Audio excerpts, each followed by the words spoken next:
जय हिंद। नमस्कार मित्रों, आ चुकी है जीके जीएस की टॉप और 72 क्लास सीआरपीएफ ट्रेडमैन की। इसके अंतर्गत इंपॉर्टेंट और महत्वपूर्ण क्वेश्चन है जो आपके पेपर के अंदर छपने वाले हैं। अगर आप दिल्ली पुलिस की तैयारी कर रहे हैं तो हमारे शाम को 7 बजे वाली क्लास एक बार ज़रूर लें, जो जीके में आपको 25 में से 25 दिलवा सकती है। तो इस क्लास को हम प्रारंभ करते हैं। पहला क्वेश्चन आपके सामने, बारबोसा राजवंश भारत में आया था, कब आया था? तो कृष्णदेव राय, यानी इसका प्रथम शासक का नाम है कृष्णदेव राय। ठीक है, आगे चलते हैं। 1922 में गांधी जी द्वारा असहयोग आंदोलन को वापस लेने का मुख्य कारण क्या था? तो इसका मुख्य कारण था भीड़ में उत्तर प्रदेश में चोरी चोरा कांड एवं पुलिस थाने में आग लगा दी गई थी। ठीक है ना, तो ऑप्शन नंबर बी बिल्कुल इस क्वेश्चन का सही और सटीक उत्तर है। अगला क्वेश्चन, न्यूनतम आयु कितने वर्ष के लिए विधान परिषद का सदस्य बनाना चाहिए? यानी बनने के लिए कितनी चाहिए? वो चाहिए 30 वर्ष, यानी ऑप्शन नंबर सी। अगर हम थोड़ा और 35 पे नज़र डालें तो 35 वर्ष की आयु चाहिए अपने राज्यपाल बनने के लिए, राज्यपाल या फिर राष्ट्रपति। क्या? राष्ट्रपति। ठीक है, राष्ट्रपति बनने के लिए भी कितनी चाहिए?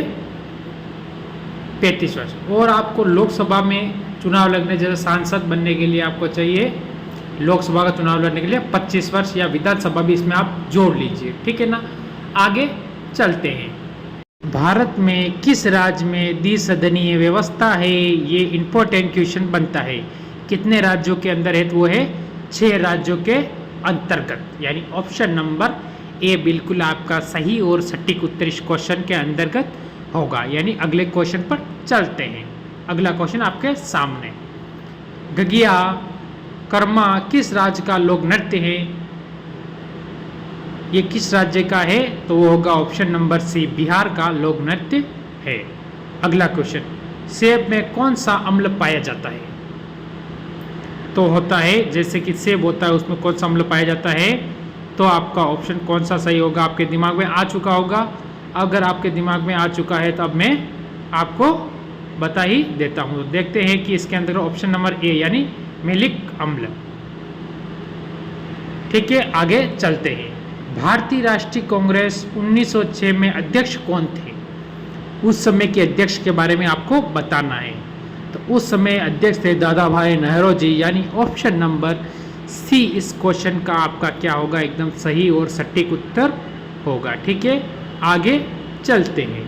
अगला क्वेश्चन आपके सामने, भारत माता समाज की स्थापना किस स्थान पर हुई थी? ठीक है, यह भी इंपॉर्टेंट क्वेश्चन बनता है आपकी दृष्टि, एग्जाम की दृष्टि से। तो इस क्वेश्चन के अंतर्गत मैं आपको बता दूं कि तो क्या होगा उसका उत्तर। आप सभी ने सोच लिया होगा, तो मैं अब आपके सामने उत्तर बताने जा रहा हूं। तो वो होगा ऑप्शन नंबर डी, यानी पंजाब। क्या होगा? ऑप्शन नंबर डी, पंजाब आपका बिल्कुल सही और सटीक उत्तर होगा। अगला क्वेश्चन, संभावित नाद का प्रतीक चिन्ह क्या है? तो उनका है घोड़ा, यानी ऑप्शन नंबर बी। संतरा में किस प्रकार का अम्ल पाया जाता है? टांट्रिक अम्ल, यानी ऑप्शन नंबर डी, यानी यह खट्टापन होता है इसमें, इसीलिए टांट्रिक अम्ल पाया जाता है। ठीक है, अगला क्वेश्चन आपके सामने। ठीक है, तो टिच्चापाल किससे संबंधित है? ये किससे संबंधित है? तो आपसे पूछा है। इसका ऑप्शन नंबर सी, उप कल्चर भी हो सकता है या एप कल्चर भी हो सकता है। ठीक है, उप या एप कल्चर आप बता सकते हैं इस क्वेश्चन का आंसर। ठीक है ना, ऑप्शन नंबर सी आपका सही होगा। अगला क्वेश्चन आपके सामने, फलों का उत्पादन किससे संबंधित है? तो वो होगा आपका ऑप्शन नंबर बी, पोमो कल्चर। ठीक है, आगे चलते हैं। भारतीय मौसम वेधशाला जहाँ पर स्थित है या फिर कहाँ पर स्थित है, या जहाँ लिख दिया कोई टेंशन नहीं, वो है पुणे, यानी ऑप्शन नंबर डी। कहाँ पर है? पुणे। अगर इन थोड़ा बहुत जान लेते हैं, जैसे कि नई दिल्ली क्या है? भारत की राजधानी। क्या है? भारत की राजधानी। आपको पता रखना है कि भारत की राजधानी दिल्ली नहीं है, ना कि नई दिल्ली।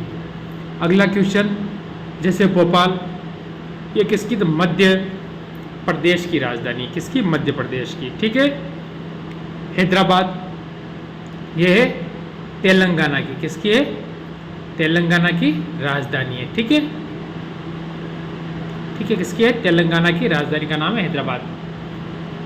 ड्रीम का भारत पुस्तक के लेखक कौन है? ये हमारे भारत के राष्ट्रपिता महात्मा गांधी द्वारा लिखी गई है पुस्तक, आपको पता रखना है। ये ऑप्शन शहीद नेहरू, ये गलत है, शहीद तो भगत सिंह जी के सामने लगता है। ठीक है, ये आपको याद रखना और इम्पोर्टेंट क्वेश्चन भी होता है। महात्मा गांधी, आपको पता है इनकी मृत्यु कब हुई थी? तो इनकी मृत्यु हुई थी महात्मा गांधी की, आपको पता है कि 30 कब हुई थी? 30 जनवरी 1948। क्या होगा? 1948 में इनकी मृत्यु हुई थी। स्वतंत्र भारत की पहली बहुउद्देशीय परियोजना कौन सी है, उसके बारे में आपको बताना है।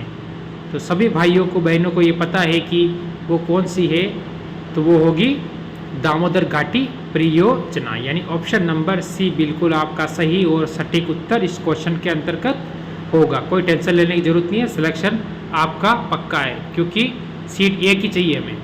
भारतीय संविधान के किस खंड में निर्वाचक आयोग का प्रस्ताव है? ठीक है, अनुच्छेद 324, यानी ऑप्शन नंबर आपका इस क्वेश्चन के अंतर्गत सी बिल्कुल सही और सटीक उत्तर होगा, अनुच्छेद 324। ठीक है, आगे चलते हैं। वी.डी. सावरकर की पुस्तक का नाम क्या है? वो है भारत स्वतंत्रता संग्राम 1857। ठीक है, आपको ध्यान रखना ऑप्शन नंबर डी, यानी सीट हमें सिर्फ एक ही चाहिए, बाकी सीटों से हमें कोई लेना देना नहीं है। राष्ट्रीय अंतरिम सरकार में रियासतों का विभाजन किसने दिया गया था? तो ये क्वेश्चन आपके लिए क्या SW के तौर पर मैं दूंगा। तो सभी भाई अगर तैयारी कर रहे हैं तो पहले आप शाम को 7 बजे वाली क्लास ज़रूर लें, क्योंकि वो दिल्ली पुलिस के लिए या यूपी पुलिस के लिए और MP पुलिस सभी के लिए मोस्ट इंपॉर्टेंट क्लास आती है, तो वो आप ज़रूर ले लें। तो ये आपका क्या देता हूँ, SW के तौर पर दे रहा हूँ। अगला क्वेश्चन, बुक्सा टाइगर रिजर्व किस राज्य में स्थित है? तो वो होगा आपका ऑप्शन नंबर ए, यानी पश्चिम बंगाल। ठीक है, ऑप्शन नंबर ए आपका सही होगा, पश्चिम बंगाल। ठीक है, पश्चिम बंगाल की राजधानी क्या है? तो कोलकाता। क्या है? कोलकाता, आपको ध्यान रखनी है। अगला क्वेश्चन, यूपी दृष्टि से बिहार को कितना प्रमंडल में विभाजित किया गया है? तो आपको पता है ये होगा ऑप्शन नंबर बी, यानी 9। ठीक है ना, आगे चलते हैं।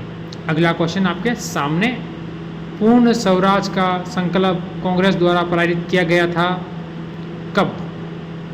ठीक है, ये आपको बताना है। तो ये क्वेश्चन होगा, आपका उत्तर होगा सी, यानी 1929 लाहौर। ठीक है, लाहौर में किया गया था। ठीक है, 1929 के अंतर्गत। ठीक है, अगले क्वेश्चन पर चलते हैं।